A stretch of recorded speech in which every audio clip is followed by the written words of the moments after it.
സ്വാഗതം പ്രിയ മിത്രങ്ങളെ. ഞാൻ ഇന്നിവിടെ പറയാൻ പോകുന്നത് ഒരു കഥയല്ല, ഒരു 10-30 വർഷത്തിന് മുൻപ് നടന്ന ഒരു സംഭവമാണ്. നായകന്റെ പേര് അനി. അന്ന് അദ്ദേഹത്തിന് ഒരു 23 വയസ്സ് കാണും. IT ഇലക്ട്രീഷ്യനൊക്കെ പാസ്സായി ഇങ്ങനെ വല്ലപ്പോഴും ഒക്കെ വർക്കും ഒക്കെ കിട്ടി കറങ്ങി നടക്കുന്ന സമയം. അന്നൊക്കെ എല്ലാ വീട്ടിലൊന്നും ഫാൻ കണക്ഷൻ ഇല്ല. ചൂട് സമയമാകുമ്പോൾ ചില വീട്ടിൽ 1-2 ഫാൻ മേടിച്ച് ഫിറ്റ് ചെയ്യുന്നതാണ് അന്നത്തെ പരിപാടി.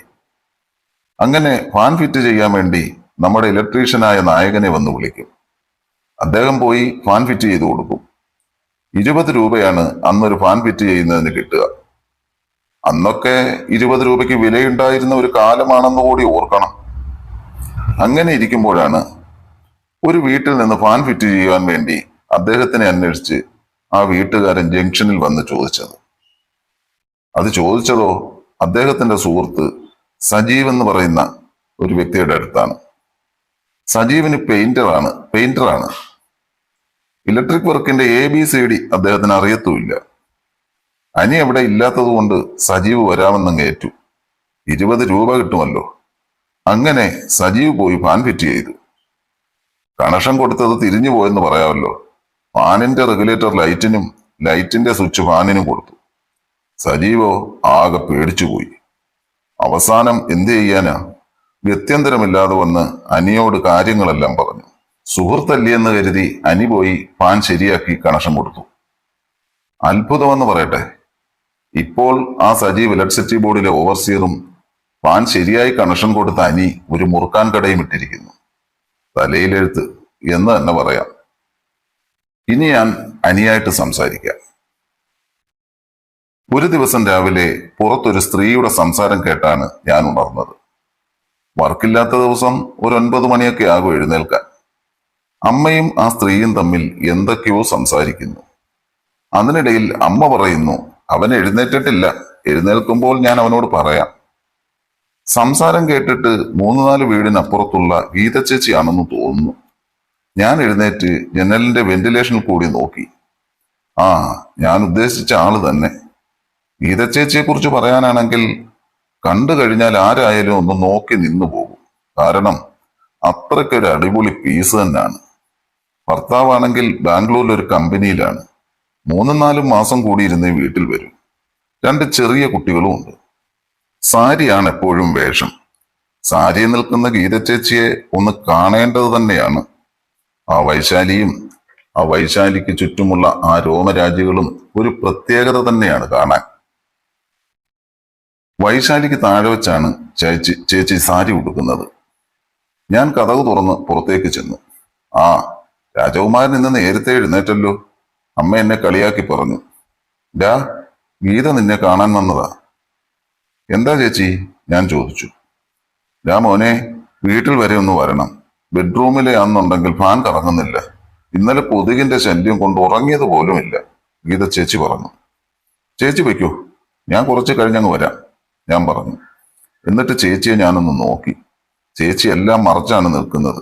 അമ്മയൊക്കെ നിൽക്കുന്നത് കൊണ്ടാകാം. ആ ശരി എന്ന് പറഞ്ഞുകൊണ്ട് ചേച്ചി പോയി. എനിക്കാണെങ്കിൽ എൻ്റെ മനസ്സിൽ എന്തൊക്കെയോ കിടന്ന് വീർപ്പ് മുട്ടുന്നു. ഞാൻ പോയി പ്രഭാത കൃത്യങ്ങളെല്ലാം ചെയ്ത് ഒരു ടെസ്റ്ററും എടുത്ത് അമ്മയുടെ അടുത്ത് പറഞ്ഞേച്ച് ഗീത ചേച്ചിയുടെ വീട് ലക്ഷ്യമാക്കി നടന്നു. ഞാൻ വീട്ടിൽ ചെന്നപ്പോൾ ചേച്ചി കുട്ടികളെ സ്കൂളിൽ വിടാനുള്ള തിരക്കിലായിരുന്നു.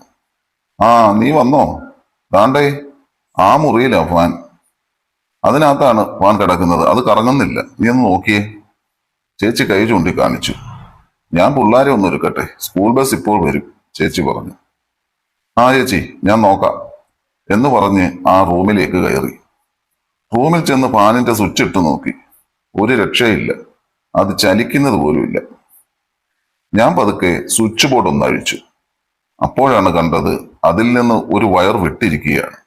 അത് കണക്ട് ചെയ്താൽ തീരുന്ന പ്രശ്നമേ ഉള്ളൂ, ഫാൻ അങ്ങ് കറങ്ങും. പക്ഷേ ചേച്ചിയെ നല്ലപോലെ ഒന്ന് കണ്ടതുപോലുമില്ല.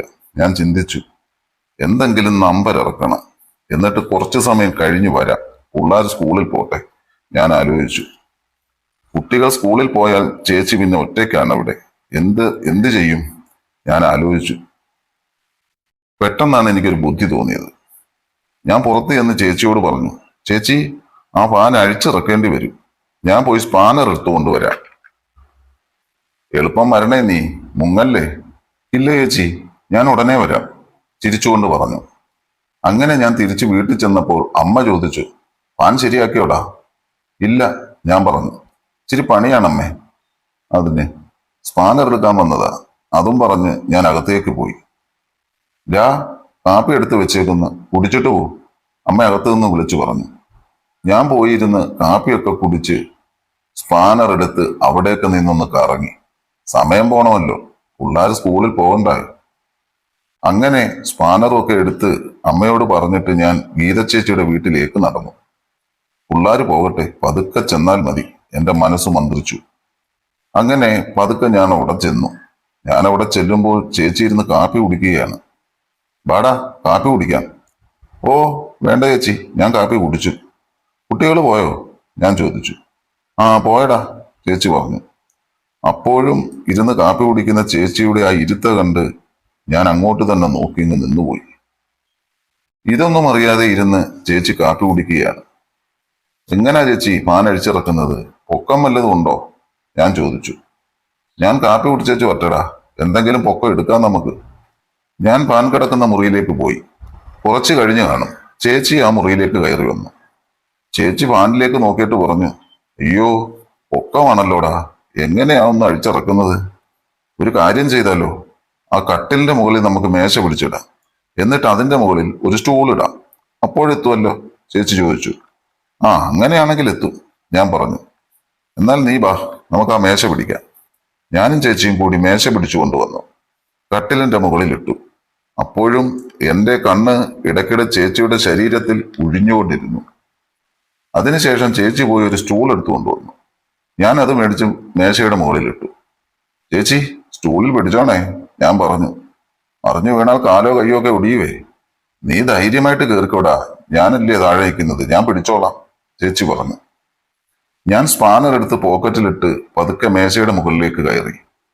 ഇനി സ്റ്റൂളിലേക്ക് കയറുമ്പോൾ താഴെ നിൽക്കുന്ന ചേച്ചിക്ക് മുകളിലേക്ക് നോക്കിയാൽ എന്റെ സർവ്വതും കാണാൻ പറ്റും. എനിക്കാണെങ്കിൽ ആകെപ്പാട് കമ്പിയായി നിൽക്കുകയാണ്. ചേച്ചി എന്നെ ഒന്ന് വിളിച്ചാൽ മതിയായിരുന്നു, ഞാൻ മനസ്സിൽ ഓർത്തു. എന്തോന്നാടാ ചിന്തിച്ചുകൊണ്ട് നിൽക്കുന്നത്, മുകളിലേക്ക് കയറ്, ചേച്ചി പറഞ്ഞു. ഞാനൊരു ചിരി ചിരിച്ചുകൊണ്ട് ഒരു കാലെടുത്ത് സ്റ്റൂളിൽ വെച്ചു മുകളിലേക്ക് കയറി. ചേച്ചി പിടിച്ചോണേ, ഞാൻ താഴോട്ട് നോക്കി പറഞ്ഞു. ഞാൻ പിടിച്ചിട്ടുണ്ടടാ, എന്തൊരു പേടിയായത്, ചേച്ചി പറഞ്ഞു. ഞാൻ പാനിന്റെ നട്ട് പതുക്കെ അഴിക്കുന്നത് പോലെ അഭിനയിച്ചു. ഏറുകണ്ണിട്ട് താഴേക്ക് നോക്കി. ചേച്ചി മുകളിലേക്ക് നോക്കി അങ്ങനെ എന്തോ കണ്ട് ആസ്വദിച്ച് നിൽക്കുകയാണെന്ന് എനിക്ക് മനസ്സിലായി. സ്വല്പം കഴിഞ്ഞു കാണും. ഞാൻ പറഞ്ഞു, ചേച്ചി ഈ സ്പാനർ പിടിക്കുന്നില്ല, വേറൊരെണ്ണം വേണ്ടി വരും. ചേച്ചിയുടെ അനക്കമൊന്നുമില്ല. ഞാൻ പതിയെ താഴോട്ട് നോക്കി. ചേച്ചി മുകളിലത്തെ കാഴ്ച കണ്ട് അങ്ങനെ വികാര തരളിതയായി നിൽക്കുകയാണ്. എന്റെ പൊന്നു ചേച്ചി പിടിച്ചോണ്ടേ, ഞാൻ താഴെ ഇറങ്ങുവാ. ഞാൻ താഴേക്ക് ഇറങ്ങി. താഴെ ഇറങ്ങിയ എന്നെ ചേച്ചി ഒരു വല്ലാത്ത നോട്ടം നോക്കി. ഞാൻ വിടുവോ? ഞാനും വിട്ടില്ല. ഞാനും ചേച്ചിയുടെ മുഖത്തേക്കും ആ രോമരാജികളാൽ അലങ്കൃതമായ വൈശാലിയിലേക്കും മാറി മാറി നോക്കി. പെട്ടെന്നാണ് അത് സംഭവിച്ചത്. ഇനി എനിക്ക് വയ്യ എന്നും പറഞ്ഞ് ചേച്ചി എന്നെ കട്ടിലിലേക്കൊരു തള്ളു. പിന്നെ അവിടെ നടന്നത് പൊടി പൂരമായിരുന്നു.